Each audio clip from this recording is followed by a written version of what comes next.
میں نے بچے کی خاطر اپنے شوہر کی شادی اپنی سہیلی سے کروا دی۔ میری سہیلی یتیم تھی۔ اس نے کہا کہ زندگی بھر میں تمہاری غلامی کروں گی، لیکن شادی کو 3 دن ہو چکے تھے اور میرا شوہر کمرے سے باہر نہیں نکلا تھا۔ سہیلی سے پوچھتی تو وہ شرماتی ہوئی کہتی کہ وہ تھک جاتے ہیں، اس لیے سوئے رہتے ہیں۔ ایک دن چپکے سے اپنے شوہر کے کمرے میں چلی گئی۔ میری چیخ نکل گئی کیونکہ میری سہیلی نے میرے شوہر کو ریاض اور میری شادی کو 7 سال گزر گئے تھے، مگر ابھی تک ہماری کوئی اولاد نہیں تھی۔ ریاض مجھ پر بہت بھروسہ کرتے تھے۔ میں بانجھ تھی، مگر میں نے ریاض سے جھوٹ بول دیا تھا کہ لیڈی ڈاکٹر نے کہا ہے ہمارا بچہ بہت جلد ہو جائے گا، اور ریاض نے بھی میری بات پر یقین کر لیا تھا۔ لیکن اب میں اور زیادہ جھوٹ نہیں بول سکتی تھی۔ میں جھوٹ بول بول کر تھک چکی تھی۔ میں نے سوچا کہ مجھے ساری سچائی اپنے شوہر کو بتا دینی چاہیے۔ اب میں اسے اور دھوکے میں نہیں رکھنا چاہتی تھی۔ اپنے شوہر کو حقیقت بتانے سے پہلے ایک بار میں نے اپنی ماں کو فون کیا تھا اور پوچھا کہ اب مجھے کیا کرنا چاہیے۔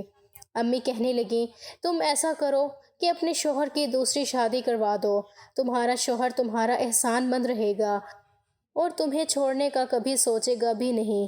امی کی بات سن کر مجھے بہت غصہ آیا تھا، ساتھ ہی دکھ بھی ہوا تھا۔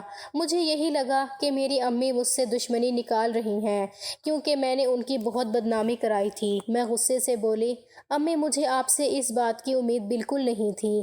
اتنا کہہ کر میں نے غصے سے فون بند کر دیا تھا۔ شام کے وقت جب ریاض گھر واپس آیا تو مجھے دیکھ کر بولا کیا بات ہے آمنہ، تم نے کمرے میں اتنا اندھیرا کیوں کر رکھا ہے؟ میں بولی میری قسمت میں ہی اندھیرا لکھ دیا گیا ہے، اس اندھیرے کا کیا کروں، میں تو اجڑ گئی ہوں۔ ریاض کہنے لگا تم پاگل تو نہیں ہو گئی ہو، ایسی باتیں کیوں کر رہی ہو؟ میں تمہارا شوہر تمہارے پاس موجود ہوں، خدا کا دیا ہمارے پاس سب کچھ ہے، پھر بیٹھے بٹھائے تمہیں کیا ہو گیا ہے؟ میں نے ریاض کو پھر سب کچھ بتا دیا کہ میں بانجھ ہوں اور میں کبھی ماں نہیں بن سکتی۔ آج میں ڈاکٹر کے پاس چیک اپ کرانے کے لیے گئی تھی۔ انہوں نے کہا کہ تم بانجھ ہو اور اب تم عمر بھر بچہ پیدا نہیں کر سکو گی۔ میری بات سن کر ریاض پل بھر کے لیے ان کے چہرے پر اداسی ابھر آئی تھی، لیکن فوراً ہی اس نے میرا ہاتھ پکڑ لیا اور کہا کوئی بات نہیں آمنہ، میرے لیے تم ہی کافی ہو، مجھے تمہارے سوا کچھ بھی نہیں چاہیے۔ ریاض کے تسلی دینے پر میں نے اپنا موڈ ٹھیک کر لیا تھا، لیکن ایک دن کی بات میری ساس کو بھی پتہ چل گئی اور پھر ان کا موڈ بہت زیادہ خراب ہو چکا تھا۔ ایک دن ہماری پڑوسن ہمارے گھر آئی ہوئی تھی۔ میری ساس ان سے کہنے لگی کہ تم مجھے کوئی اچھی سی لڑکی ڈھونڈ دو کیونکہ میں اپنے بیٹے کی دوسری شادی کروانا چاہتی ہوں۔ ہماری پڑوسن کہنے لگی تمہاری پہلی بہو کو کیا ہو گیا جو تم اپنے بیٹے کی دوسری شادی کروانا چاہتی ہو؟ تب میری ساس بولی وہ بیچاری تو بانجھ ہے، اب ہمیں تو اپنی نسل بڑھانی ہے نا، اس لیے مجھے اپنے بیٹے کی دوسری شادی کرنی پڑے گی۔ یہ باتیں سن کر میں تھر تھر کانپنے لگی تھی۔ جب ریاض گھر واپس آیا تو میں نے رو رو کر اسے ساری کہانی سنائی۔ ریاض نے میرا ہاتھ پکڑا اور مجھے کمرے سے باہر لے گیا اور اپنی ماں کے پاس کھڑا کر کے بولا امی، آمنہ کے علاوہ میں کسی لڑکی کے بارے میں سوچ بھی نہیں سکتا اور مجھے بچوں سے زیادہ اپنی بیوی سے محبت ہے، اسی لیے آج کے بعد آپ میری دوسری شادی کی بات بھی مت کرنا۔ میری ساس نے غصے سے سر جھٹکا اور کہنے لگی میں نے تو آج تک ایسا مرد نہیں دیکھا جو اپنی بانجھ بیوی کے اس قدر ناز نخرے اٹھاتا ہو۔ جبکہ ریاض کی باتیں سن کر میرا حوصلہ بڑھ گیا تھا۔ میں بہت زیادہ خوش ہو گئی تھی کہ کتنا پیار کرنے والا شوہر ملا ہے۔ میں نے دل ہی دل میں خدا کا شکریہ ادا کیا تھا کہ ریاض کا پیار میرے لیے ایسے ہی بنائے رکھنا۔ رات ہوئی تو میں نے سوچا کہ ریاض کو چائے بنا کر دے دوں۔ میں چائے بنانے کچن میں آئی تو میری ساس کے کمرے سے آواز آ رہی تھی۔ میں اپنا نام سن کر چونک گئی تھی۔ میں نے غور کیا تو وہ اپنی بیٹی سے فون پر کہہ رہی تھی کہ تم فکر نہ کرو، میں آمنہ کو طلاق دلوا کر ریاض کی دوسری شادی ضرور کروں گی، تم ایسا کرو کہ اس کے لیے کوئی اچھی سی لڑکی ڈھونڈنا شروع کر دو۔ یہ باتیں سن کر میرے قدموں سے تو جان ہی نکل گئی تھی۔ میں چائے بنائے بغیر ہی کمرے میں آ کر لیٹ گئی تھی۔ مجھے اب اپنی امی کا خیال آیا تھا، مگر پچھلی بار انہوں نے جو مشورہ مجھے دیا تھا وہ مجھے بالکل اچھا نہیں لگا تھا۔ وہ بھی میری ساس کی طرح میرے شوہر کی دوسری شادی کروانا چاہتی تھیں۔ میں نے نہ چاہتے ہوئے بھی اپنی امی کو فون ملا دیا اور میں رونے لگی تھی۔ امی بولی آمنہ بیٹا، تم کہاں غائب ہو گئی تھی؟ کیا میرے ساتھ بات کرنے کو جی نہیں چاہتا؟ امی کی بات سن کر مجھے حیرت ہوئی۔ مجھے تو پتہ ہی نہیں تھا کہ میری ماں میری خاطر تڑپ رہی ہوگی۔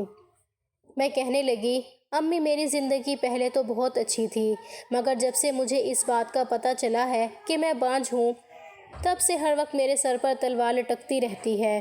میری ساس نے پڑوسن سے کہا ہے کہ میرے بیٹے کے لیے رشتہ ڈھونڈو، تو کبھی اپنی بیٹی سے کہتی ہے کہ اس بار بہو میں اپنی پسند کی لے کر آؤں گی، تم اپنے بھائی کے لیے رشتہ ڈھونڈو۔ امی، ریاض بہت ہی اچھا انسان ہے، میری خاطر اپنی ماں سے لڑ جاتا ہے، مگر آخر ہے تو مرد ہی نا، کب تک مجھے اپنے دل کی رانی بنا کر رکھے گا؟ ایک نہ ایک دن تو اسے اس بات کا احساس ہو ہی جائے گا کہ اس کی زندگی میں بھی ایک بچہ ہونا چاہیے اور اسے دوسری شادی کر لینا چاہیے۔ امی کہنے لگیں، مجھے احساس ہے کہ اس وقت تم پر کیا گزر رہی ہوگی، اسی لیے تو تمہیں اس دن اس بات کا میں نے بولا تھا کہ تم ریاض کی دوسری شادی خود اپنے ہاتھوں سے کروا دو، وہ اپنی کروڑوں کی جائیداد یوں ہی تو چھوڑ کر نہیں جائے گا، ظاہر سی بات ہے اسے وارث چاہیے ہوگا، آج نہیں تو کل وہ دوسری شادی کے بارے میں ضرور سوچنے لگے گا۔ اگر تمہارے شوہر نے اپنی مرضی کی لڑکی سے شادی کر لی تو پھر سوچو تمہارا کیا ہوگا۔ میری مانو تو کسی غریب گھر کی لڑکی سے اس کی شادی کروا دو، وہ تم سے دب کر رہے گی اور تمہاری احسان مند بھی رہے گی اور کبھی بھی تمہاری جگہ حاصل کرنے کی کوشش نہیں کرے گی، بچہ پیدا کرے گی تو تم بھی برابر کی ماں کہلانے کی حقدار ہوگی۔ امی کی باتیں سن کر مجھے لگا تھا کہ وہ بالکل ٹھیک کہہ رہی ہیں۔ میں بولی، امی آپ کی نظر میں کوئی ایسی لڑکی ہو تو مجھے ضرور بتانا، میں نے سوچ لیا تھا کہ ریاض کی دوسری شادی کرواؤں، بغیر میرا اب اس گھر میں گزارا ممکن نہیں ہے۔ حالانکہ یہ بات میرے دل پر کسی قیامت کی طرح گزر رہی تھی کہ میں خود اپنے ہی ہاتھوں اپنے شوہر کی شادی کروا رہی تھی، لیکن یہ میری مجبوری تھی اور مجھے ریاض پر یقین تھا کہ ریاض کا پیار میرے لیے کبھی بھی کم نہیں ہوگا، اور اسی لیے میں گھر والوں سے چوری چھپے ریاض کے لیے لڑکی ڈھونڈنے لگی تھی۔ میں گاؤں کی رہنے والی تھی، گاؤں کی چودھری اور سرپنچ کی اکلوتی بیٹی تھی۔ میرے ماں باپ اور بھائی مجھ پر جان چھڑکتے تھے، میری زندگی بہت ہی خوبصورت تھی، مگر مجھے صرف ایک ہی چیز کی کمی تھی، اور وہ یہ تھی کہ میرا رشتہ میرے ماں باپ نے بچپن میں ہی طے کر رکھا تھا، اور جس لڑکے سے میرا رشتہ طے تھا اس کا نام راشد تھا۔ اس نے آج تک اسکول کی شکل تک نہیں دیکھی تھی، جبکہ میں نے انٹر کیا ہوا تھا۔ ہمارے گاؤں میں لڑکی اگر انٹر پاس کر لے تو اس کو بہت بڑی بات مانی جاتی تھی، اور پھر راشد بہت ہی عجیب قسم کا انسان تھا۔ تعلیم تو میرے بھائیوں نے بھی حاصل نہیں کی تھی، مگر وہ پھر بھی سلجھے ہوئے تھے، بات کرنے کا ڈھنگ انہیں آتا تھا۔ امی نے میرے بھائیوں کی پرورش بہت ہی اچھے طریقے سے کی تھی، لیکن راشد کو تو اچھے برے کی تمیز تک نہیں سکھائی گئی تھی۔ گاؤں کی ہر دوسری لڑکی کے ساتھ اس کا چکر چلتا تھا، اس کی انہی حرکتوں کی وجہ سے مجھے اس سے نفرت ہی ہو گئی تھی۔ راشد کی ایک بات جو مجھے بہت ہی بری لگتی تھی کہ وہ گاؤں کی ہر دوسری لڑکی سے چکر چلانے کے باوجود وہ مجھ سے محبت کے دعوے کرتا تھا، مجھے آمنہ کی جگہ جان کہہ کر بلایا کرتا تھا، مجھ سے کہتا کہ جان میں تمہارے بنا مر جاؤں گا، اور میں راشد سے کہتی کہ گاؤں کی ساری لڑکیاں ہی تمہاری جان ہی ہیں، تو تم میرے پیچھے کیوں پڑے ہو؟ تو وہ کہتا کہ میں تم سے بہت پیار کرتا ہوں۔ ایک بار راشد میرے لیے گاؤں کے میلے سے کانچ کی چوڑیاں لے کر آیا تھا۔ راشد کی ان حرکتوں سے مجھے غصہ آتا تھا۔ میں راشد کی لائی ہوئی چوڑیاں اپنے پیروں کے نیچے ڈال کر توڑ دی تھیں۔ میری اس حرکت سے میں نے پہلی بار راشد کی آنکھوں میں آنسو دیکھے تھے، اور راشد کی آنکھوں میں آنسو دیکھ کر مجھے اپنی غلطی کا احساس ہوا تھا، لیکن راشد اتنا گرا ہوا تھا کہ اگلے ہی دن ایک لڑکی کے ساتھ گھومتے میں نے خود اپنی آنکھوں سے دیکھا تھا، اور پھر میرے دل میں جو اس کے لیے تھوڑی سی ہمدردی جاگی تھی وہ بھی ختم ہو گئی تھی۔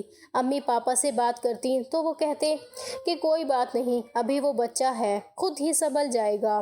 خیر کچھ سال پہلے ہی میرے بڑے بھائی نے گاؤں میں ہسپتال بنانے کی درخواست دی ہوئی تھی۔ انہی دنوں ایک ٹیم گاؤں میں آئی تھی اور زمین وغیرہ کا کہہ کر گئی تھی۔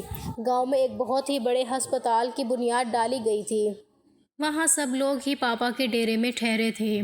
کچھ دن بعد ٹیم واپس چلی گئی تھی، مگر ایک انسان ایسا تھا جو واپس نہیں گیا تھا، اور اس کا نام تھا ریاض۔ اس کو اس گاؤں کی آب و ہوا بہت اچھی لگی تھی، اس لیے اس نے پاپا سے اجازت لے کر کچھ دن یہیں رہنے کا ارادہ بنا لیا تھا۔ ایک دن میں اپنی سہیلیوں کے ساتھ نکلی تو میری نظر ریاض پر پڑی تھی۔ پہلی ہی نظر میں مجھے ریاض پسند آ گیا تھا۔ ریاض کی آنکھوں کی چمک بتا رہی تھی کہ میں بھی اسے پسند آ گئی ہوں، اور پھر اگلی بار میں ریاض سے خود ہی ملنے چلی گئی تھی۔ وہ مجھے دیکھ کر مسکرا دیا تھا اور کہنے لگا، مجھے بھی آپ کا انتظار تھا، اس نے مجھے اپنا موبائل نمبر دیا۔ میں نے امی کے فون سے اسے فون کیا تھا اور ہم دونوں کی محبت پروان چڑھنے لگی تھی۔ وہ کہنے لگا، میں تمہیں اپنی زندگی میں شامل کرنا چاہتا ہوں۔ تب میں نے اسے اپنے منگیتر راشد کے بارے میں سب کچھ بتا دیا تھا۔ وہ میری بات سن کر بہت حیران ہوا تھا۔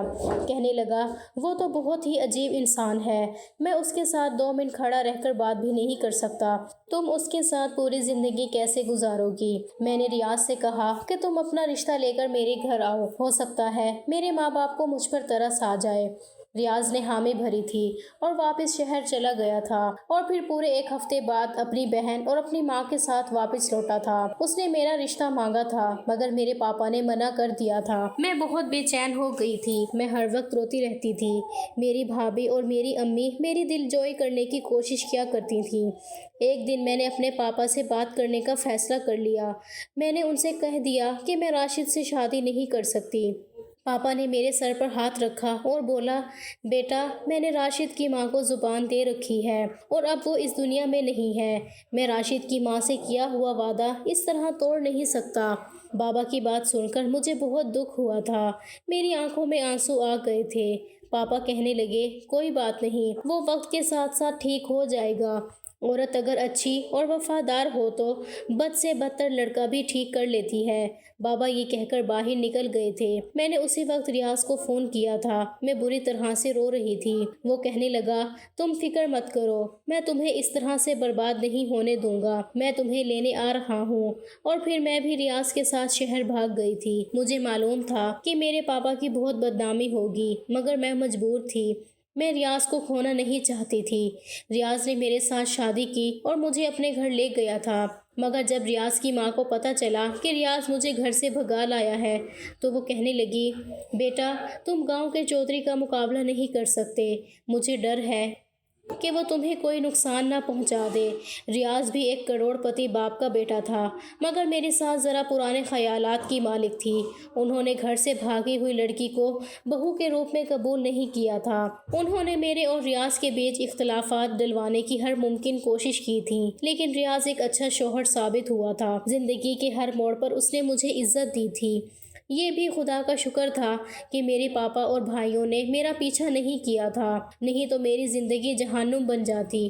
خیر، جہنم تو اب بھی بنی ہوئی تھی، کیونکہ مجھے اس بات کا پتہ تھا کہ میں بانجھ ہوں، بچہ پیدا نہیں کر سکتی۔ مجھے یہی خیال آتا تھا کہ میرے ساتھ یہ سب میرے ماں باپ کی بد دعا کا نتیجہ تو نہیں ہے۔ خیر، اب میں نے اپنے شوہر کی دوسری شادی کروانے کی سوچ لی تھی۔ میں اپنی ساس کی ضد کے آگے اپنی زندگی تباہ ہونے نہیں دینا چاہتی تھی، اسی لیے میں نے اپنی ساس سے چوری چھپے محلے کی ایک عورت کو کچھ پیسوں کے بدلے اپنے ساتھ ملا لیا تھا۔ میں نے اس سے کہا تھا کہ تم مجھے کسی مجبور، غریب، لاچار سی لڑکی کا رشتہ لا کر دو اور اس بات کا کسی کو پتہ نہیں چلنا چاہیے۔ اس عورت نے مجھے اپنے گھر پر بلایا تھا۔ اس نے میرے سامنے ایک لڑکی کی تصویر رکھی تھی۔ میں تو اس کی خوبصورتی دیکھ کر ہی دنگ رہی تھی، کیونکہ وہ میری بہت پرانی سہیلی تھی۔ سکول کے دور کے رشتہ کرنے والی وہ عورت کہنے لگی کہ یہ لڑکی یتیم ہے اور اپنے چاچا کے ساتھ رہتی ہے، اس کی چاچی چاہتی ہے کہ یہ جلد سے جلد اپنے گھر کی ہو جائے۔ میں تو لڑکی کی تصویر دیکھ کر بولی، آنٹی، میں کبھی اپنے شوہر کی شادی اس لڑکی سے نہیں کروں گی، اس کا حسن تو دیکھو، میرا شوہر تو اس کے عشق میں پاگل ہو جائے گا۔ وہ عورت کہنے لگی، بیٹا، یہ رشتہ بہت ہی اچھا ہے، اس کو ہاتھ سے مت جانے دو، یہ بہت ہی سیدھی سادی سی لڑکی ہے، تمہارے سامنے دب کر رہے گی۔ میرا تو جی نہیں مان رہا تھا، مگر میں نے اس عابدہ نام کی لڑکی کا رشتہ قبول کر لیا تھا۔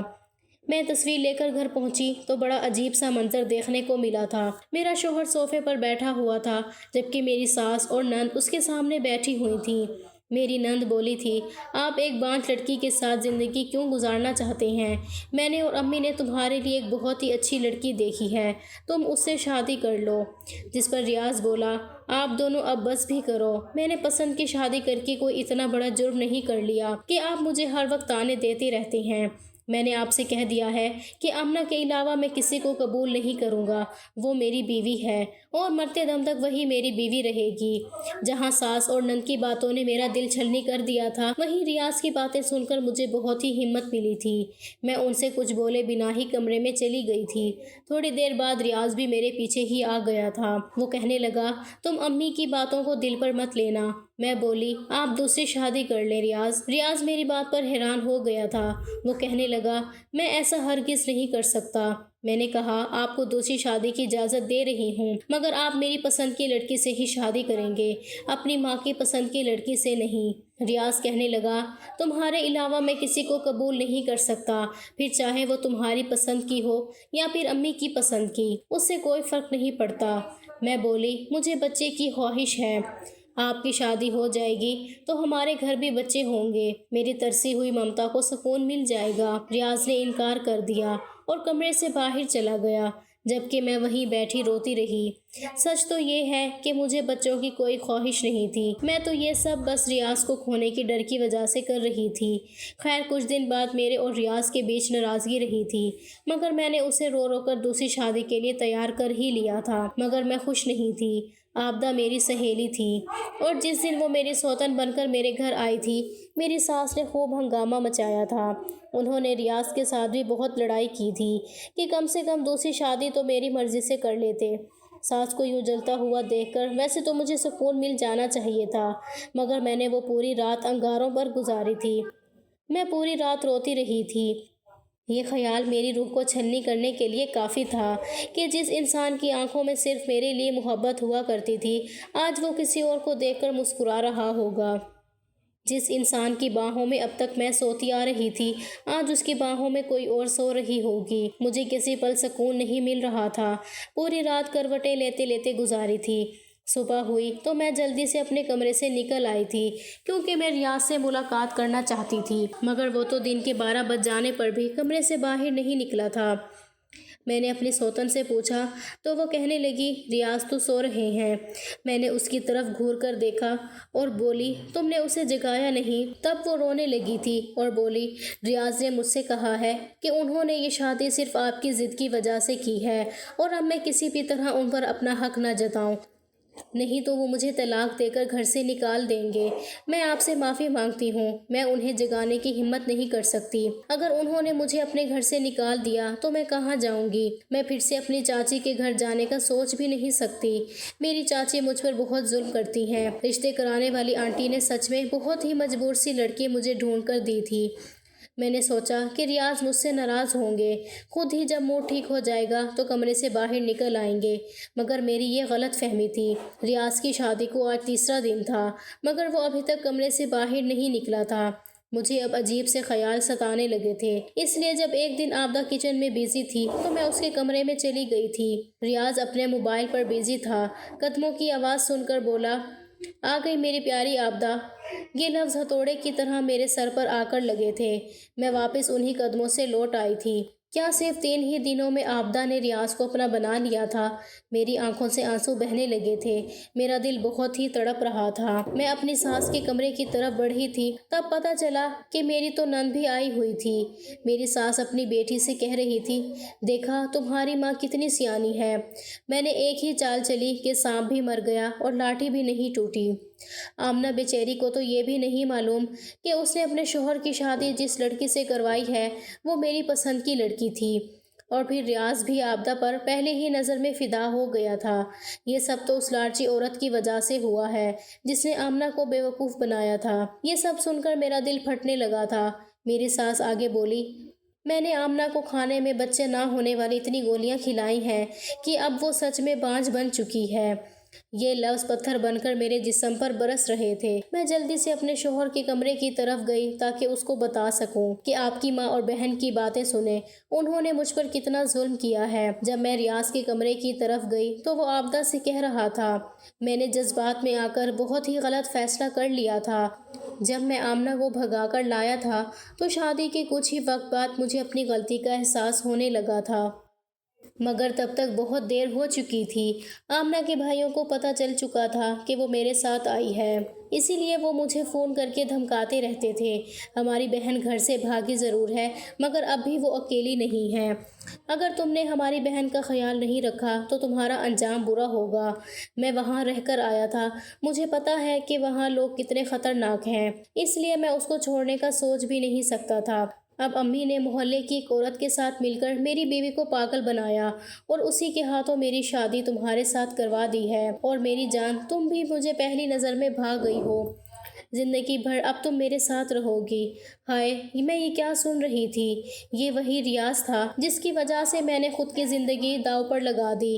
میں دبے قدموں کے ساتھ ریاض کے کمرے میں چلی گئی تھی۔ وہ مجھے اپنے سامنے دیکھ کر حیران ہو گیا تھا۔ اسے شاید امید نہیں تھی کہ میں اس کا راز اتنی جلدی جان لوں گی۔ میں بولی، ریاض، اگر چھوڑنا ہی تھا تو یوں ہی چھوڑ دیتے۔ مجھے بانجھ بنانا ضروری تھا کیا؟ کسی انسان سے خدا کی دی ہوئی سوغات چھین لینا اس کا خون کر دینے کے برابر ہوتا ہے۔ تم سب نے مل کر مجھے بے موت مار دیا ہے۔ اتنا کہہ کر میں اس کے کمرے سے نکل آئی تھی۔ وہ میرے پیچھے آیا تھا۔ کمرے کا دروازہ کھٹکھٹاتا رہا مگر میں نے دروازہ نہیں کھولا۔ پھر اسی رات میں ریاض کے گھر سے اور اس کی زندگی سے ہمیشہ کے لیے نکل آئی تھی۔ میں اب ایک یتیم خانے میں رہتی ہوں۔ میں نے ریاض سے ابھی تک طلاق نہیں لی ہے کیونکہ اب مجھے کسی بھی مرد پر یقین نہیں تھا۔ تو پھر طلاق لینے کا کیا فائدہ؟ میں امی سے فون پر بات کر لیا کرتی ہوں۔ وہ مجھ سے ملنے بھی آتی ہیں۔ وہ مجھے گھر لے جانا چاہتی ہیں مگر مجھ میں اتنی ہمت نہیں ہے کہ میں اپنے بھائیوں اور اپنے باپ کا سامنا کر سکوں۔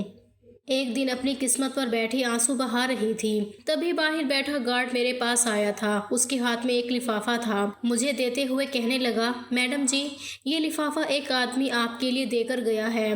اس لفافے پر نظر پڑتے ہی مجھے پہلا خیال ریاض کا آیا تھا اور اس خیال کے ساتھ ہی بے تحاشا نفرت میرے دل میں اگی۔ اب تو مجھے ریاض کے نام سے ہی نفرت ہو گئی تھی۔ خود پر ہنسی آتی تھی کہ کبھی میں نے ریاض کو دل و جان سے چاہا تھا۔ جی چاہا کہ وہ لفافہ اٹھا کر ابھی باہر پھینک دوں اور اپنے اس خیال کو پورا کرنے کے لیے میں آگے بڑھی تھی، لیکن پھر میں نے سوچا ریاض میرے لیے اتنا کب سے مہربان ہو سکتا ہے کہ وہ مجھے کوئی گفٹ بھیجے۔ وہ تو اپنی آبدہ میں کھویا ہوا ہے، اور جو کچھ اس نے اور اس کی ماں نے میرے ساتھ کیا اس کے بعد تو میں ریاض سے کسی بات کی امید ہی نہیں کر سکتی تھی۔ کچھ سوچ کر میں نے وہ لفافہ اس گارڈ سے لے لیا اور اندر کمرے میں بیٹھ کر جب لفافہ کھولا تو میری سانس اوپر کی اوپر اور نیچے کی نیچے رہ گئی تھی، کیونکہ اس میں وہی رنگ برنگی کانچ کی چوڑیاں تھیں جو کبھی مجھے راشد نے دی تھیں۔ ان چوڑیوں کو دیکھتے ہی راشد کا چہرہ میری آنکھوں کے سامنے گھوم گیا تھا۔ ہو نہ ہو یہ چوڑیاں مجھے راشد نے بھیجی تھی۔ میں فوراً دروازے کی طرف بھاگی تھی اور گارڈ سے پوچھا، یہ چوڑیاں تمہیں کس نے دیں؟ تو اس نے بتایا کہ جس آدمی نے یہ چوڑیاں دی تھیں وہ کب کا جا چکا ہے، لیکن ساتھ ہی اس آدمی نے کہا تھا کہ اگر آمنہ میڈم ان چوڑیوں کو توڑ دے تو تم ان کانچ کی چوڑیوں کے ٹکڑوں کو سنبھال کر رکھ لینا اور مجھے دے دینا۔ یہ ٹوٹی ہوئی کانچ کی چوڑیوں کے ٹکڑے میری پوری زندگی کی جمع پونجی ہیں۔ میری آنکھوں سے بے تحاشا آنسو بہہ رہے تھے۔ لوفر اور لاپرواہ راشد کا چہرہ میری آنکھوں کے سامنے گھومنے لگا تھا۔ کیا راشد کو میں اب بھی یاد تھی؟ کیا راشد اب بھی مجھ سے محبت کرتا ہے؟ لیکن میں اب کسی پر یقین نہیں کر سکتی تھی۔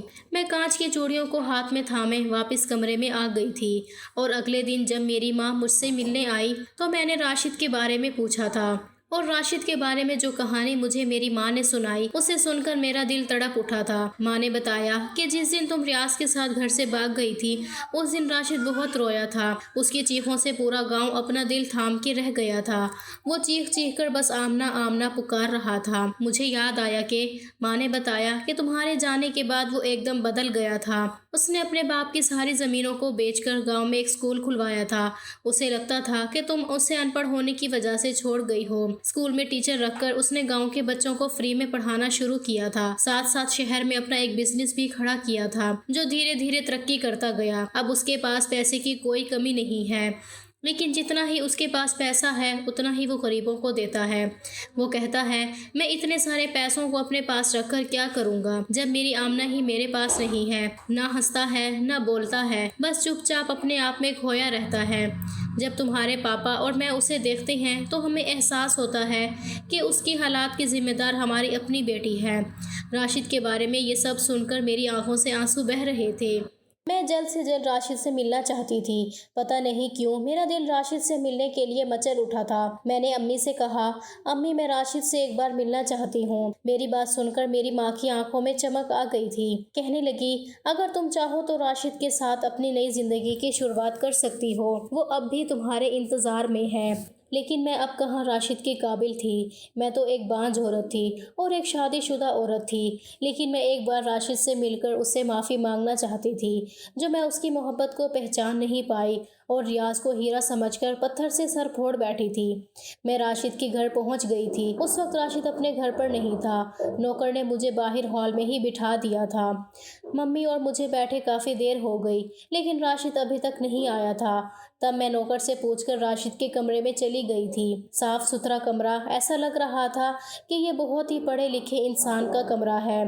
اور پھر اچانک ہی میری نظر ایک ایسی چیز پر پڑی کہ میں وہیں دل تھام کر بیٹھ گئی تھی۔ سامنے ہی دیوار پر شیشے لگے فریم میں انہی کانچ کی چوڑیوں کے ٹکڑے سے آمنہ لکھا ہوا تھا، جس کا مطلب ہے راشد مجھ سے اسی وقت سے اتنی محبت کرتا تھا اور میں اس کی محبت کو پہچان نہیں پائی تھی۔ راشد نے جب مجھے پہلی بار چوڑیاں گفٹ کی تھیں اور میں نے انہیں پیروں سے کچل کر توڑ دیا تھا، راشد نے ان چوڑیوں کے ٹکڑوں کو سنبھال کر رکھا ہوا تھا اور آج تک انہیں سنبھال کر رکھے ہوئے تھا۔ میری آنکھوں سے آنسو بہہ رہے تھے اور پتہ ہی نہیں چلا کہ راشد میرے پیچھے آ کر کھڑا ہو گیا تھا، اور جب اس نے آمنہ کہہ کر پکارا تو میں اچانک ہی پلٹی تھی۔ وہ تو بالکل پہچان میں ہی نہیں آ رہا تھا۔ وہ لاپرواہ سا، لوفر سا راشد کہیں کھو گیا تھا۔ میرے سامنے ایک ہینڈسم لڑکا کھڑا تھا جسے دیکھ کر کوئی یہ نہیں کہہ سکتا تھا کہ وہ ان پڑھ ہے۔ میں روتی ہوئی اچانک ہی راشد کے سینے سے جا لگی تھی۔ میں نے ساری حدیں توڑ دی تھیں۔ میں یہ بھول گئی تھی کہ میں شادی شدہ ہوں اور راشد سے میرا کوئی تعلق تھا۔ راشد بہت دیر تک یوں ہی کھڑا رہا اور میں راشد کے سینے سے لگی رہی۔ میرے منہ سے بس یہی الفاظ نکل رہے تھے، راشد مجھے معاف کر دو، میں نے تمہارا دل دکھایا ہے، شاید اسی لیے خدا نے مجھے اتنی بڑی سزا دی ہے۔